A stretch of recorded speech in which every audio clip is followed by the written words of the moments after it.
AFTV DT. You know what? One thing about watching the Europa League, you can just kick back, relax. Yeah. You know, 6 games, 6 wins, goals galore, attacking football. You know, it's a shame you can't see that in the Premier League, but in the Europa League, job done. You know, job done. Yeah, I suppose that's probably the best way of summing it up. That you know, the football's been good.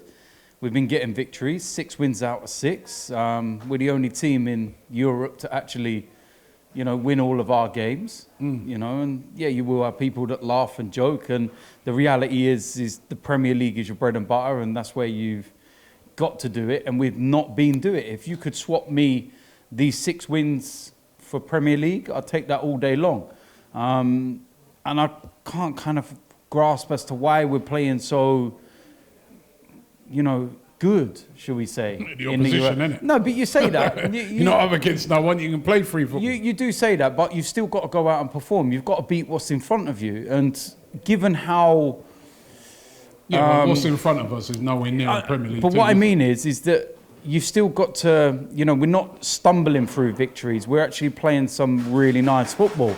And that's the bit that I can't grasp. It's like, you could see the systems there. You can see that the passing and the movement and everything that they're learning in training is there. So why is that not coming out in the Premier League? Is it now something where we're going into Premier League games with so much pressure on our back that it's actually hindering us? And I'm not directing that at fans or anything. It's pressure within yourselves that you know you've been underperforming, that you know that it's not good enough. And a club the size of Arsenal should not be sitting 15th in the Premier League, whatever part of the season it is. Do you know what I mean? So we've got to go and start, you know, winning games in the Premier League, and that starts Sunday. But for this, I was very, very happy. And I thought there was some really good individual performances. I think that Cedric on the right-hand side, you know, I thought he done really well. I think what I like about him is that he knows when to defend, he knows when to go, the link-up's good, the crossing's good, he can take a throw-in, you know, so, sorry, but, you know, I really enjoyed that side of his game. I thought Pablo Mari looked really good again. And no, I think that some of his... comfortable on the ball, but his interceptions. The 2 goals we conceded, he was a bit missing for those goals. I need to see the second one again because I can't really remember who the guy peeled off when he got the header. But I think in possession and the way that he intercepted the ball was really good. Yeah, player coming back, so we got to be, you know, we got to be. Yeah, so and I was really impressed with Balogun when he came on. Got an assist, got a goal. He was very direct. He's very powerful in the way that he plays. Sure. And yeah, he looks hungry, innit? Yeah, he looks like a hungry player. Yeah, and which we haven't seen hungry players for a while. Yeah, 4 games, no starts, 2 goals, got an assist in there as well, and yeah, he's definitely a player. As you can see, why we need to tie him down to this new contract. I thought Pepe again had a decent game in there, and just gutted he's going to be missing for one more Premier League game, but he comes back for the Southampton one next week, and he's now got to transfer this kind of way of playing into the Premier League because he's got a lot of making up to do. Because, you know, you think of the last couple of games when we played at Spurs and Wolves, we could have done with him. And it was because of what he did at Leeds as to why we weren't able to call upon him. So let me ask you this: the keeper, Runarsson, which you guys were just debating it a minute ago, right? Both goals. Everybody, you know, the other guys are claiming that he should have done better on both of those, and saying that he just looks a novice at the moment. Would you know, remember he's number 2 goalkeeper. If something did happen to Leno and he was in, which we saw last year, I mean, it can happen as a keeper, and he was in over the Christmas period, would you be, you know, it's a bit harsh on him because he's such a young keeper and he's coming into the Premier League from, what was it, 2nd Division football or 1st Division football in Iceland or something? Is he ready for the Premier League or ready to start in the Premier League? Because he could start. No. Quite simply, he's not. There was also a moment in tonight's game where he went to let the ball run out of play, and the guy just got it, and it was you're just sitting there going, "What is he doing?" And it's the last couple of games he's played where he's looked a bit nervy, and like you said, I don't want to dig him out. Yeah, I don't want to dig him out, but you know, if on Sunday, say for instance, you know, it's a worry. You know, in training in the warm up, Leno's injured, and he's up against Chris Wood. Don't curse and those it. physical Burnley players, you'd be worried Mate, a bit because he is the number 2. He is the, Yeah. you know, he could be called upon at any time. Yeah, and from what I've seen, it's not somebody that I want to call upon. And I can't say no more than that, really. I don't want to dig him out. I don't want to, you know, go in on him. But although, as Ty was pointing out, remember all those years ago, you know, when Alex Meninga. Yeah. Same sort of position, a novice, came in and was absolutely brilliant for Arsenal. So. Yeah, but I never really saw much of Alex Meninga before he came in, which gave me the worry. You know, Alex came in, and I remember his performance at Old Trafford when we won 1-0, and he was absolutely exceptional that day. And yeah, I'm just seeing performances from Runarsson, which is kind of giving me that doubt. You know what I mean? I remember his first game for us when he made his first appearance, and he looked decent that game.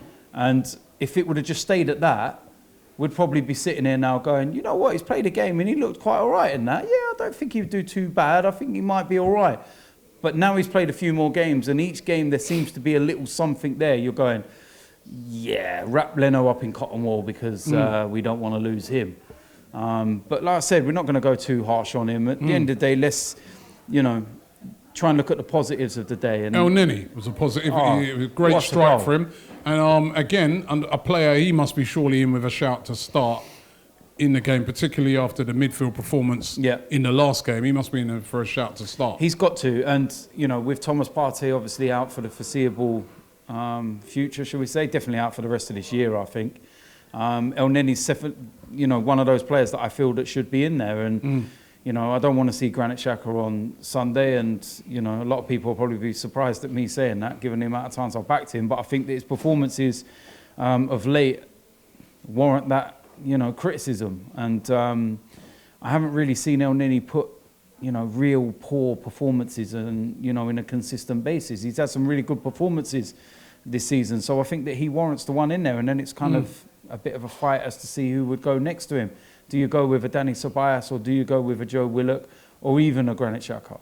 You know, you've got them options there, but I think that El Neni is the one that should be the starting point, and then it's who you play off him. Sunday's a huge game, Robbie. I was going to say, you know, I mean, bit of respite tonight for Mikel Arteta. You know, I mean, great win away from home, 6 out of 6, fantastic. Yeah. But that means absolutely nothing come Sunday. He's under pressure. That is a must-win game. He's got to get it right. Got to get a performance out of that team. Yeah, we need a big performance. Are you confident that this team will deliver on Sunday? I am confident. I still remain confident all the time. I've been confident before every game. Still backing Mikel? Oh, 110%. Even more so. Even if he loses on Sunday? I still back him. Obviously, we've got to stop the rot. And, you know, the hardest is to win that first one, to get over that. I don't want to say it's the perfect game. You know what I mean? But you get what I'm saying. There ain't no perfect game right now. That's what I mean. It's under normal circumstances. We said that last week. It's the perfect game. I know, but under normal circumstances, you would look at Burnley at home and go, perfect game, let's go. But at the moment, you could be playing DTFC, and it's not the perfect game. Do you know what I mean? Because confidence is that low in that respect. But we've got to go out there and we've got to perform. And you know what? If we went and took a 1-0 win and we got the 3 points and we just got it over and done with, I would take that now. But if we can actually put a performance in and get the victory, even better moving forward. And then games start coming thick and fast then.